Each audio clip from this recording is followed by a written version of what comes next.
Le moulin Terakawa de chez Fiorenzato est un moulin professionnel de grande précision. Il pèse environ 15 kg et mesure 60 cm de haut. Son réglage nécessite quelques petites astuces que nous allons vous montrer. Un bon réglage doit toujours être étalonné à partir d'un point zéro. Pour obtenir ce point zéro, il vous suffit de tourner la molette dans le sens contraire des aiguilles d'une montre jusqu'à ce que la meule supérieure touche la meule inférieure. Ce point est atteint lorsque vous entendez un grincement métallique, caractéristique.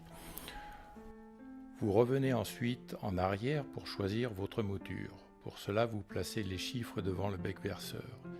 0 à 3 pour un espresso, 3 à 6 pour une cafetière à filtre, 7 à 9 pour une cafetière à piston ou une cafetière italienne.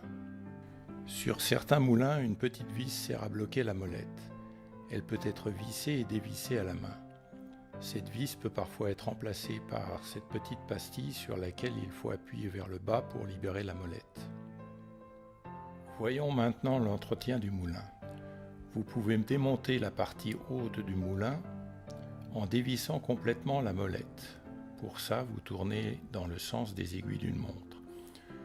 Vous aspirez les restes de mouture avec un aspirateur. Vous pouvez en profiter pour changer les meules.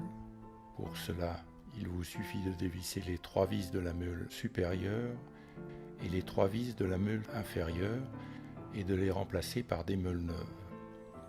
Ensuite, vous nettoyez méticuleusement les 2 pas de vis. Cette opération est très importante car des restes de mouture empêchent la molette de se revisser facilement. Vous mettez une goutte de graisse alimentaire et vous revissez l'ensemble jusqu'au point zéro. Vous pouvez maintenant déguster votre café fraîchement moulu.